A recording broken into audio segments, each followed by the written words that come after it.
Mark Hamill is a really interesting actor to talk about, I think, because, well, anyone remember this joke from that Star Wars Family Guy parody? I'm Han Solo, captain of the Millennium Falcon and the only actor whose career isn't destroyed by this movie. I mean, okay, Harrison Ford definitely had the most runaway success after Star Wars, but come on guys, Mark Hamill's done alright for himself. I mean, his voiceover work has been legendary.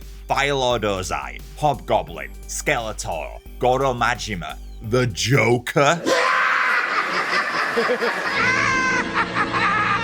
I mean, he's such a beast of a voice actor, they got him to lend his vocal talents to an air raid alert system in Ukraine. Yes, I am serious, look.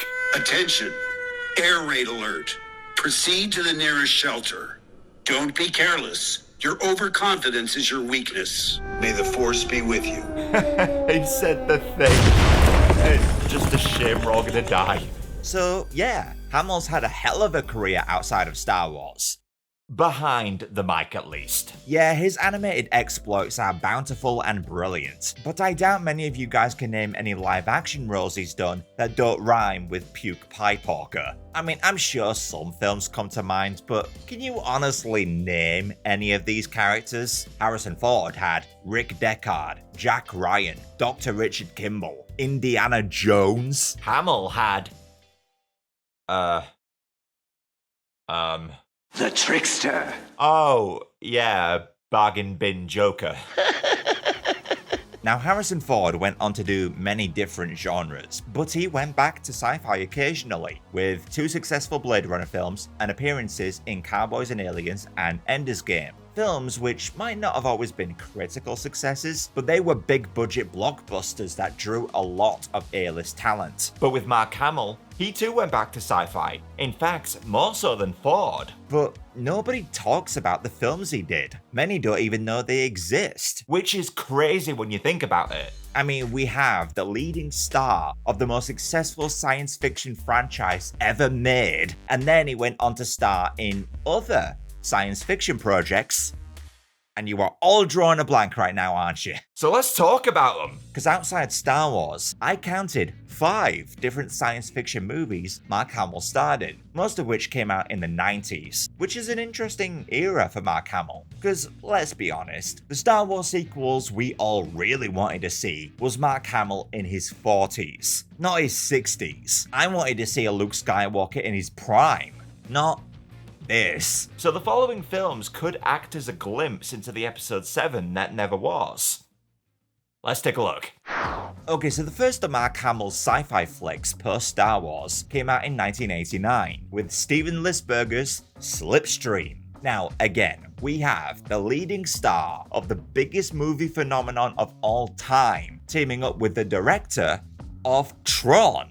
How have I not heard of this movie? I mean, Slipstream has an all-star cast too. Bill Paxton, Ben Kingsley, Bob Peck, F. Murray Abraham. Oh, and they even got producer Gary Kurtz, who worked on Star Wars episodes 4 and 5 to produce this film as well. So, knowing all that, I went in expecting to uncover a real underrated gem. And once those credits rolled, I realized I just sat through one of the biggest piles of shit I've ever seen in my life. Oh my god, this film is a bloody mess. And it's kind of difficult to review for that reason, as you won't get a feel for how truly disjointed it is unless you see it for yourself. But I'll try my best to explain, because you do not want to waste your time with this shit. The plot of the film is that Mark Hamill plays a law official / bounty hunter. I guess you could say he's like a judge. And he and his partner have apprehended an android wanted for murder, played by Bob Clever Girl Peck. Then Bill Paxton steals the android, as he wants the bounty for himself. And then the film becomes about Hamill chasing after them, while Paxton begins to form an unlikely relationship with the android. Which sounds good. In theory, movies about robotic relations can be quite interesting, but... I mean, Slipstream is so convoluted, it beggars belief. It has some of the worst editing and pacing I've ever seen in a movie. And if it's not boring the living bejesus out of you, it's confusing the living bejesus out of you. Look, just watch this scene to get an idea of just how bad it is. Paxton's got Hamill at gunpoint, and then... Duck or bleed!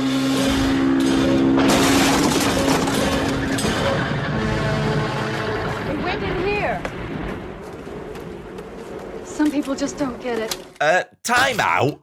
What the hell was up with this guy? Look, you are not missing context. This random dude shows up to run Hamill down, and then he just disappears. I swear to you, this guy never shows up in the movie again. Who the f*** were you? And if the editing doesn't confuse you, the world certainly will. It's honestly the most poorly realized setting I've ever seen in a movie. And after looking up info on the film, I still don't think I understand it. Apparently, climate change swept away civilization. I guess. I mean, the world looks fine to me. And the titular Slipstream is a wind current that circles the globe that somehow factors into keeping those left alive. I think. I couldn't make heads or tails out of it. Nothing is explained. The characters keep referring to this slipstream, with some societies even worshipping it like some sort of god. But I just couldn't get my head around what it was exactly and why it's so important. And the plot itself is even more convoluted. First of all, after Paxton steals the android, he goes home and we get some random uninteresting scenes with Hagrid in a hot tub. Blimey! Then they come across a village who got attacked by someone. Who were the perpetrators? Never addressed. Then the android tries to help them, but they're a bunch of robot racists, so they hang him up on a kite to appease their wind god. Oh, you can stay, but I'm leaving. Someone get me some cider. Then there's a horrible scene where they're trying to get him down from the kite, and it's shot and edited so poorly, you can't tell what the f***'s going on. Oh, and Hamill supposedly dies here. How? Death by kite. And then some random woman shows up out of nowhere as she takes Paxton and the android to some sort of underground museum where the android falls in love and proceeds to dance like Fred Astaire.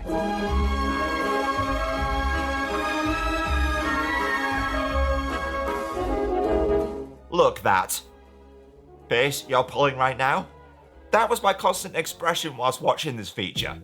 Look, if you watched my video I did about the Ewok films, this is another example of a and then type of plot structure. Stuff just happens. There's no flow here. Pretty ironic for a film called Slipstream. And it makes this 1 hour 40-minute long movie feel more like 3 hours. I couldn't believe how many times I reached out for the remote to see how much longer it was, and then immediately groaned when I realized I wasn't even halfway through yet. And despite a decent budget of $15 million, which is actually more than the original Star Wars, believe it or not, you certainly wouldn't know it, as all the action scenes are implied. Yeah, they begin a shootout, it lasts a few seconds, and then they just skip to right after the battle. Yeah, lay me to rest too, I've lost the will to live. Thank you. So yeah, the action is non-existent, because it would appear that they blew their whole budget on planes, with scenes of them flying seemingly taking up a good fifth of the runtime, all of which are accompanied by an incredibly over-the-top and out-of-place soundtrack.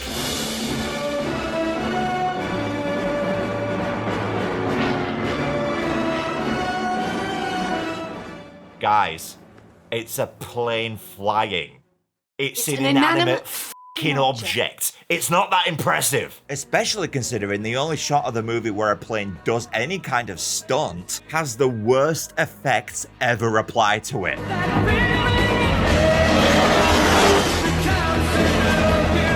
You know a film is bad when they can't even effectively key out a still picture. A 3-year-old could have done that for you. Oh, and there's also the small matter of the hero and villain's roles being the wrong way around. Yeah, Paxton plays the hero and Hamill is the villain. But Paxton is an arsehole in this. Like, remember how much of a douchebag he was in True Lies? And now he's rightfully portrayed as a punching bag for Arnold there? Yeah, imagine if that character was our hero. Voila, Slipstream. He's mean-spirited, rude, incredibly sexist. Oh, and he just straight up essays a woman in this.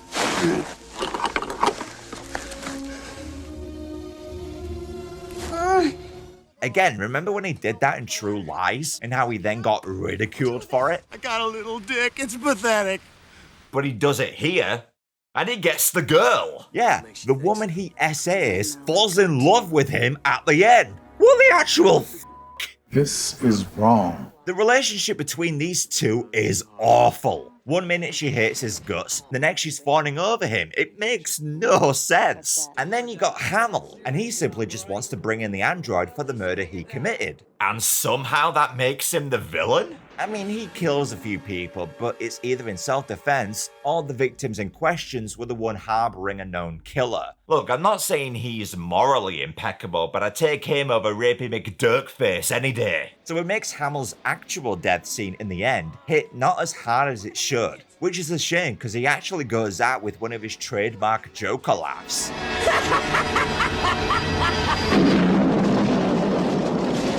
There, right there. That's the best part of the movie. I just saved you 2 long, boobless hours. So yeah, Slipstream is an absolute dumpster fire of a film, and understandably, it went straight to video. It did get a very limited theatrical run in the UK and Australia, but it never hit theaters stateside. Thank the stars you missed this shit, America. How the flying could so many talented individuals come together to produce such trash is beyond me. Skip it, skip it, skip it. Woof!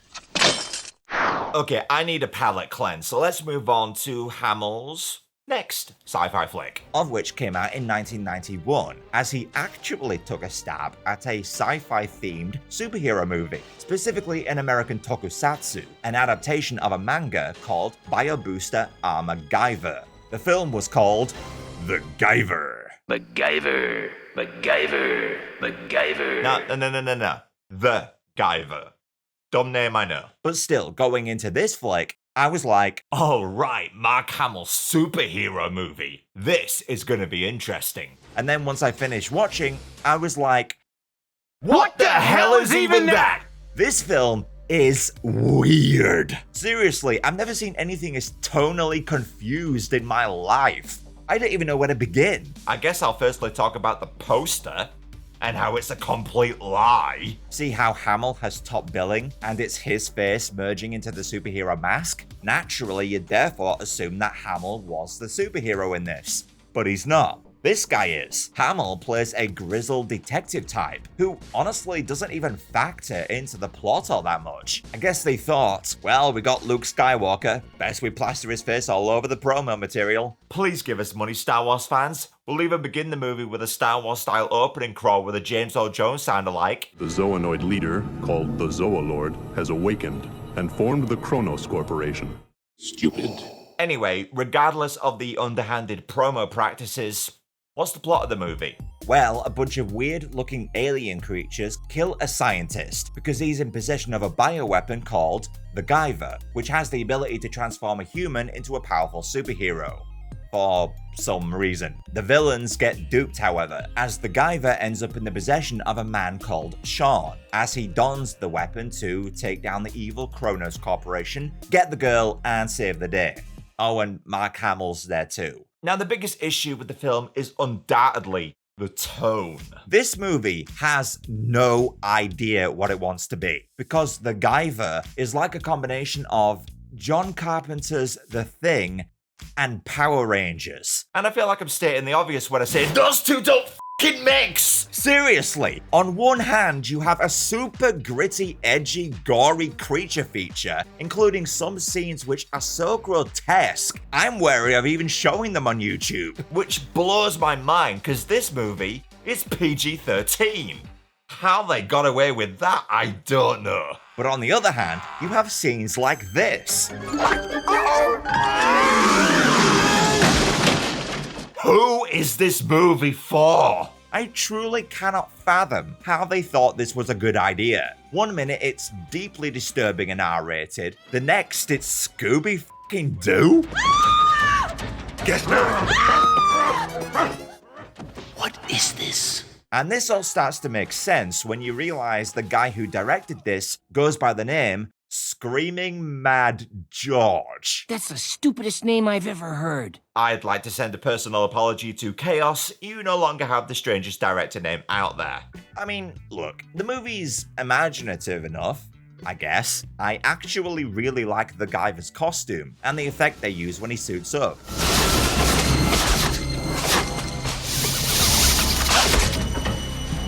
Yeah, I really dig the old school effects there. It's pretty cool. I wouldn't call the film overtly boring like Slipstream was. Some of the stunts are actually quite impressive.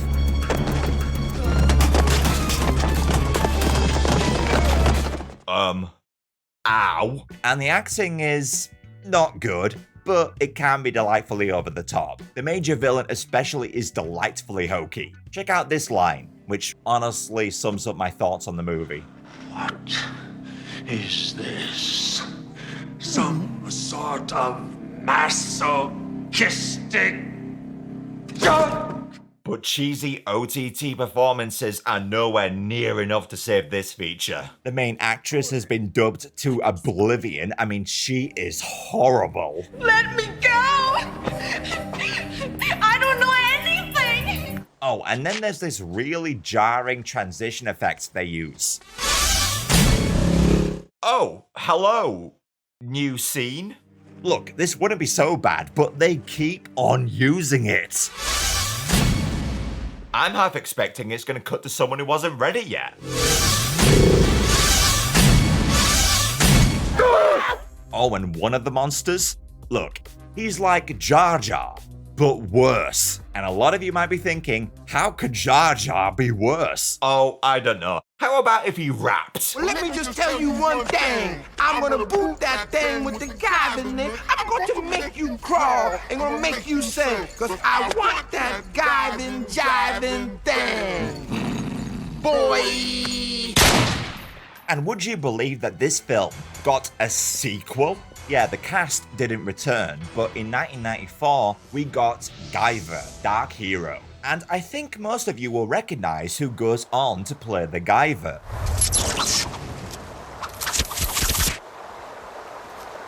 Yeah, last person on Earth I expected to see. And for those who were like, huh, wait a minute, who is this guy? I don't recognize him. Oh, you do. Wait until you hear him speak. Claws?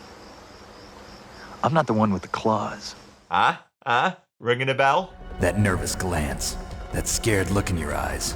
They're rookies' eyes if I ever saw them. Yep, that's Solid Snake himself, David Hayter in the flesh, a full 3 years before he got the Metal Gear Solid gig. Now, this video is about Mark Hamill, and Hamill's not in this one, so I'm not going to go too in-depth about it. But know that Dark Hero is much better than the original. Admittedly, it's kind of drawn out. It's 2 hours, should have been 90 minutes, and honestly, it's pretty by the book and nothing you've not seen before, but it's far more tonally sound, going for a more consistently darker vibe and removing all the goofy shit from the first film. It can still get weird, but it's far more palatable, and Hayter makes a much cooler protagonist to boot. We've only just stepped inside. But is the ship more important than your life?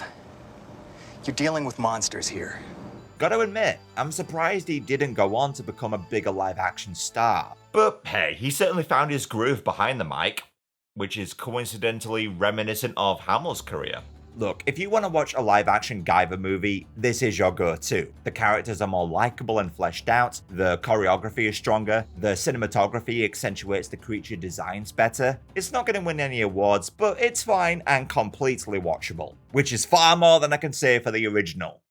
Okay, so what was next for Hamill in the sci-fi space? Well, he went on to do another Alien picture just 2 years later, with 1993's Time Runner. Yeah. Ford got Blade Runner, Hamill got Time Runner. Spoiler alert, Hamill got the short end of the stick there, but regardless, what's Time Runner about? Well, it's set in the far distant year of 2022. As things are a little different. In 2021, all nations unite under a single ruling body. Okay, this movie's the most unrealistic one yet. Which is really saying something considering the last one featured a rapping Jar Jar Binks. Boy! And understandably, I guess, the Earth is under attack. And it is glorious!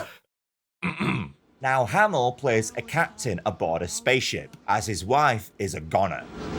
You're our last hope. Ah, see what you did there. As he gets in an escape pod and randomly falls into a wormhole, which transports him back 30 years, as he's got to use that opportunity to save the future. Yeah, a lot of people draw Terminator comparisons to this, and understandably so. I'm gonna need some clothes. I need your clothes, your boots, and your motorcycle. But I'm reminded more of X-Men Days of Future Past. Invading forces about to wipe out our heroes. Guy goes back in time to prevent it from happening. But is the movie any good? No, but it's the best movie so far. I mean, compared to something like Slipstream, this is a goddamn masterpiece. So let's talk about the good stuff. Mark Hamill, for one, is much better here. His performance is more what you'd expect from him, and as he lands in the past, I gotta admit, I was on board for this flick. I was legitimately enjoying it. Some cool revelations come by, like how Hamill gets these visions of the future and those close to his vicinity can see them too, to how the chick from Commando is revealed to be an alien herself with her own agenda, to how it's revealed that the aliens are actually implanting themselves into society long before the invasion begins. Oh, and then there's a scene where Hamill has to save his own mother, giving birth to himself. It's kinda trippy, but intriguing. Can't you do something?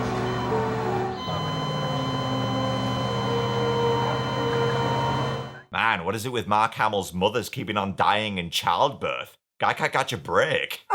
Poor Mark Hamill. So yeah, the film has some really interesting ideas, but it doesn't stick the landing. The characters are pretty boring, the effects are very dated, the screenplay often makes no sense, what with our villains keeping on magically finding Hamill when they have no reason to suspect he'd be in a specific location. And then there's the dialogue. Tear you apart, you little bag of shit! Eat my shorts!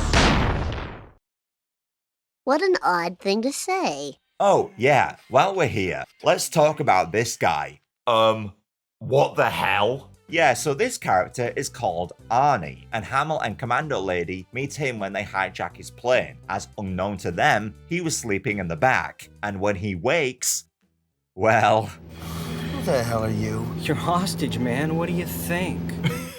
Okay, I wasn't expecting that. You'd assume he'd go apeshit or attack our heroes or something, but no, he knows his place in this movie. Who the hell are you? Well, clearly you're hostage. Nice to meet you. I'm assuming you want a ransom, so here's my phone where you can call my rich uncle. He's actually a stockbroker, so best you call him if you want a good return on investment. I have a pair of pliers right here so you can pull my fingers off one by one, and an envelope you can pop them in. My uncle's address is already written on there.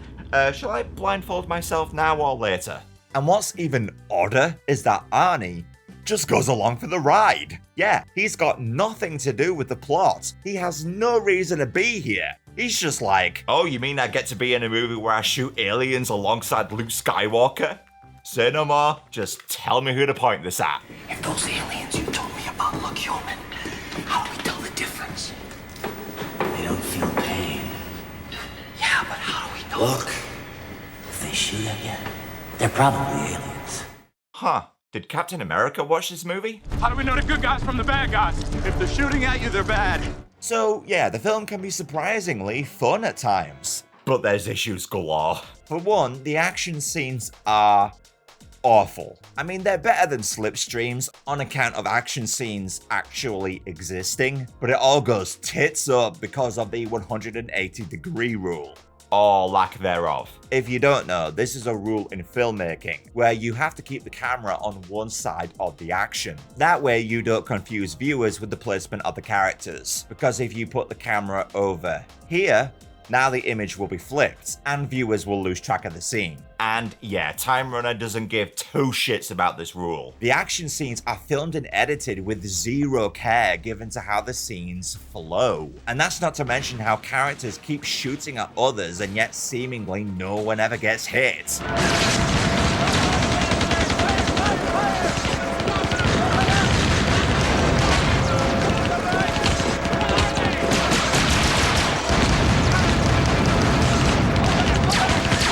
How is no one getting shot? Are you all shooting blanks? Well, obviously you are, you're actors, but we're not meant to believe that. Oh, and it doesn't help how many lines in the action scenes were so obviously inserted in post. Look out, they're right behind you. This guy's crazy! Are you sure you know what you're doing? Doing the best I can! I mean, this is just ridiculous. Oh, but the absolute piece de resistance is the scene which introduces the henchman of the film, played by Dollar Store Malcolm McDowell over here, which is a slow-mo fest of men walking towards Commando Lady, accompanied with dramatic music that lasts for over 2 minutes of screen time.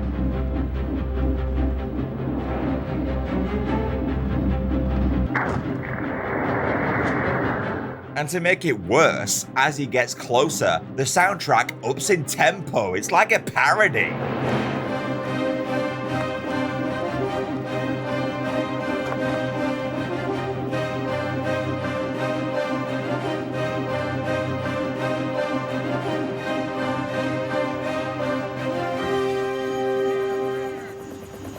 Colonel Freeman, Intelligence and Security Command. Ah! Not Colonel Freeman! Who the f***'s Colonel Freeman? Seriously, what is up with this scene? Usually an introduction this dramatic is for a character we might be somewhat familiar with, but this is the first time we've ever seen this guy. This soundtrack would be too ridiculous for Dark Helmet.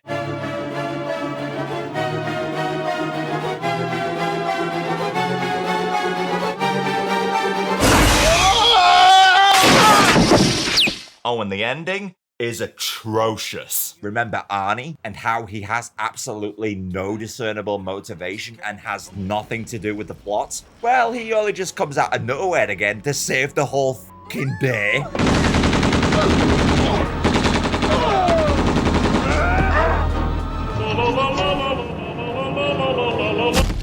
Worst death ever! And then Hamill just disappears. For some reason. I have to go now. My planet needs me. And that's it. Credits roll. Well, that was a bit shit. This movie is a real shame. I really wanted to like it. And initially, I was really getting into it, but the script just gives up in the latter half, which is really bad considering the film was written by 6 different people. 6 writers put their collective brains together to write final one-line zingers like, I think your alien visa just expired. Next. Now I know what you're thinking. Mark Hamill has met up with Bill Paxton, Japanese superheroes, and his younger self. But has he ever teamed up with the kid from Free Willy? What's that? You weren't thinking that? Well, tough shit, we're talking about Laserhawk. Now this was a 1997 Mark Hamill starring feature about another alien invasion, though this one is going more for that young, Are You Afraid of the Dark Goosebumps audience. Same kind of vibe. Jason James Richter of Free Willy fame plays a geeky loner type who likes to troll his community with fake UFO sightings. But then one actually happens and his entire bloody town gets abducted, and he and his would-be love interest note a striking similarity between this invasion and a comic book they read. Turns out the guy who wrote this comic book stole his idea from Mark Hamill's character, and he plays a Sarah Connor from Terminator 2 type, in that he's rightfully wary of Doomsday, but nobody believes in him, so they shove him in a loony bin. So our heroes break him out as they go give whop for to the aliens. Now this movie is a product of its time. Honestly, kinda surprised Mark Hamill went for it. It's honestly just a dumb Disney Channel style kids movie, which is just so damn 90s, dude.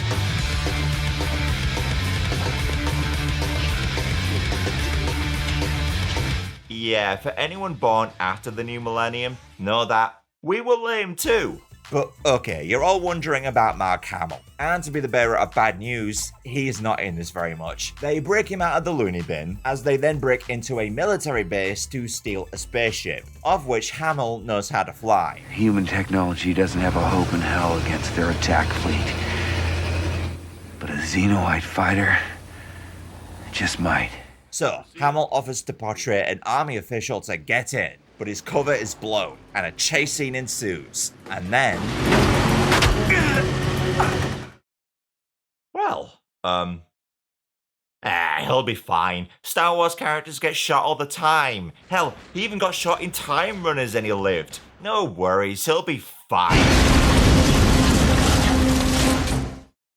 Well, at least now he knows what his father went through. But really? You wrote into your scripts that Luke Skywalker was gonna go pilot a spaceship, and you killed him off before he could get the chance to? Well, that's legitimately disappointing. But oh, not to worry. The kid from Free Willy is gonna take over. Yeah, flying a 250 million year old spaceship, it's like riding a bike. This kid's a natural behind the wheel. Oh, and that's no joke. He just straight up drives everywhere in this movie for some reason. Thanks, hon. I owe you one. Aren't you like 14? Crying out loud, there's a kid driving the car! Oh, and then there's the ending of the movie. And tell me if this sounds familiar. Our heroes meet up with military officials in Area 51 as they pilot an old spaceship they uncovered years ago. They fly it up to the mothership and then blow it from within to smithereens. Yeah, and it came out just 1 year before this movie did. I mean, they do throw in a space dogfight in there, but it's impossible to follow. It's just a barrage of shitty visual effects that is so desperately trying to capture that Star Wars magic. I got one! Great kid! Don't get cocky! So yeah, the action and visuals are hot garbage, but there can be some funny lines here and there, mostly from Kara over here, who I think is the best part of the movie. I mean, look at this! You asked me, any species capable of styrofoam deserves to die. Okay, I don't know if that line was intended to be funny or not, but I do want it on a t-shirt. Oh, and then she gets another good line earlier in the film, when they're trespassing on a crime scene. We get caught, I can forget about Penn State. Are we going to the state pen? Surprisingly clever line, that. Nice wordplay. But yeah, Laserhawk might have been good for keeping kids quiet for 90 minutes back in 97, but aside from that, you don't need to bother with this.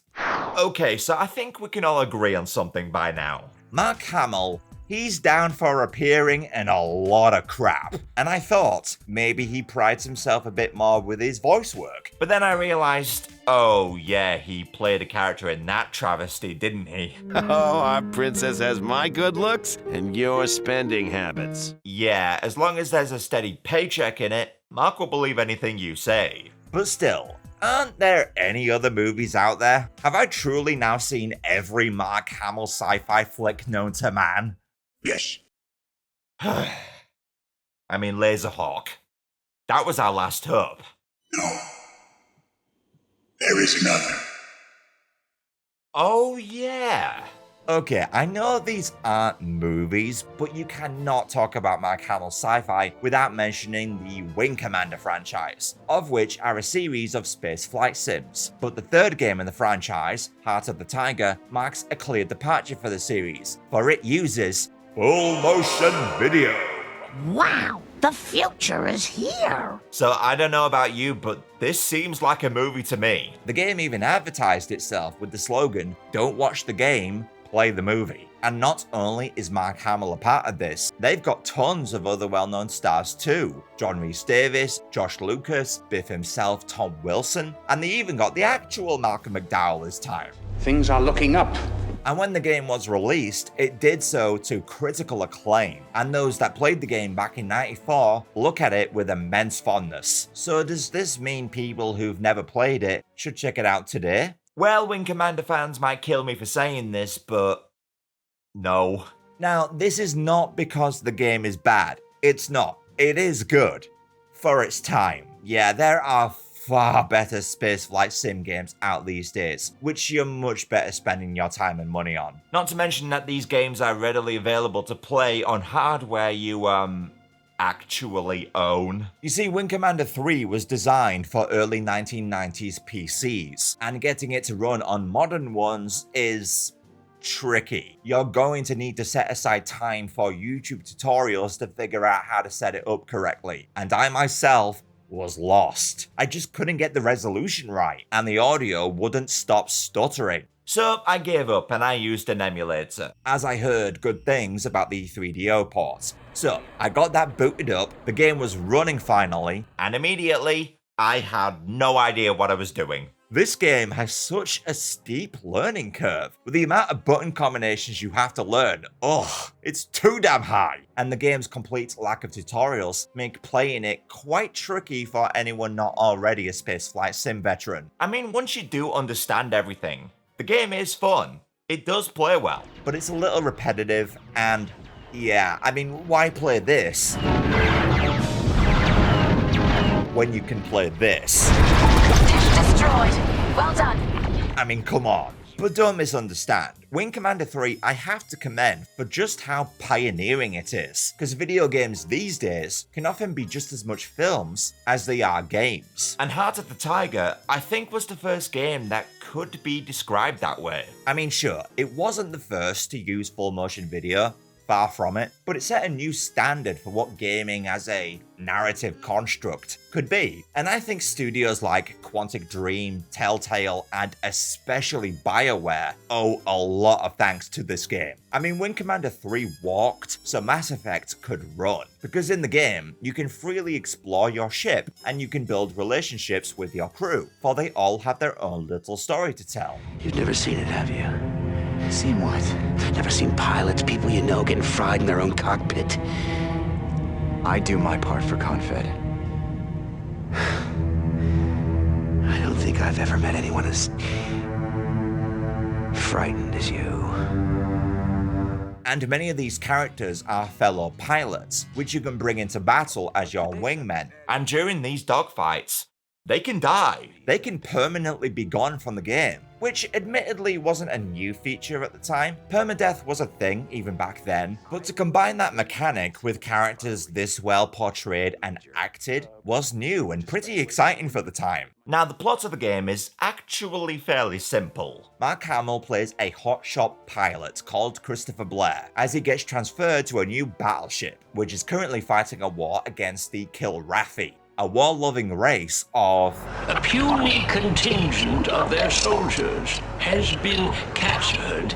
Well, put it this way, I'm betting they all start their day with a bowl of Kellogg's Frosted Flakes. They're great! But interestingly, one of your crew is a Kilrathi himself, and the relationship that forms between him and Hamill gave me strong Shepard Garrus vibes. But hey, I got good news for you. I put you back on the fly roster. But I requested... Never mind that. I want you with me on my first mission. Well, there are many brave and noble pilots here. Yeah, but when my life's on the line, I want a wingman I can trust. I shall try not to disappoint you, old friend. It's pretty telling of the other film's qualities that the best character chemistry Hamill's had so far is with an actor dressed like a 7-foot pussycat. The story is less interesting though. It's really by the book, often lifting elements from Star Wars, like how the final mission of the game is a trench run. Successful insertion will require the ultimate in navigational skills. The target area is only 2 meters wide. To how there's yet another planet-killing superweapon present. Any target at the end of that point is destroyed. Even a planet? Yes, Captain. Even a planet. Yeah, the draw here are the characters, not the story, as the scenes Hamill has with his fellow crew are well acted and he has excellent chemistry with them. You're taking a big risk morale-wise. And if you lose, you won't be too popular around here, so I'm gonna give you a word of advice, Colonel. Kick the little twerp's ass. Yes, sir. And speaking of chemistry, another pioneering feature is a romance option that's present. You can either have Hamill end up with Flint, a fellow pilot, or you can choose ship mechanic Rachel over here, played by actress Ginger Lynn. And if you don't know who Ginger Lynn is, well, let's just say maybe her scene should have begun with this sound. Just be wary when you Google her name. It gets a little blue. Now, to deviate slightly, it should be noted that Wing Commander got another Mark Hamill starring entry with Wing Commander 4, The Price of Freedom.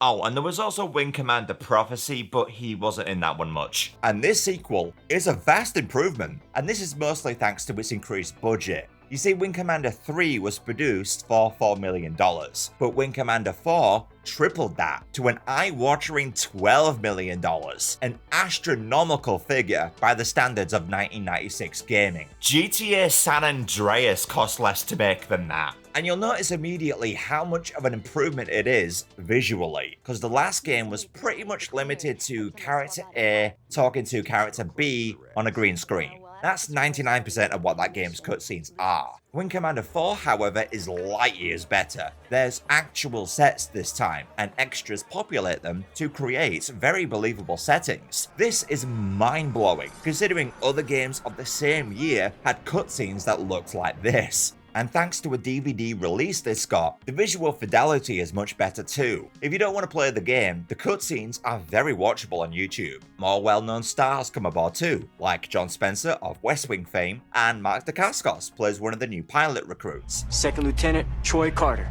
call sign Cat Scratch. And the action is no longer limited to gameplay. We do get to see some shootouts and dogfights this time, which can look great. Download complete. Got it. And actors like McDowell and Wilson get more time to shine here too. Tom Wilson as Maniac is a real highlight, cause like Biff, he's an arsehole, but he's a likable one, which is a real tough role to play. Colonel Blair, nice meeting you. Well, thank you. Let me take your bag. Well, thank you very Colonel much. Blair, sir, it's an honor, sir. Nice to meet you. All hail the mighty heart of the tiger. And McDowell is fab. There's an awesome final scene of the game where you as Blair face off against him in court in a war of words. It's brilliant stuff. Space Marshal Tallwyn believes that our victory over the Kilrathi was a fluke. That we as a race need tinkering with, engineering. If a few billion die along the way, well, they weren't worthy anyway. Why can't we be more like the Kilrathi, addicted to conflict, the only meaning to life being found in death? Tell us all, Admiral. Is that the price of freedom?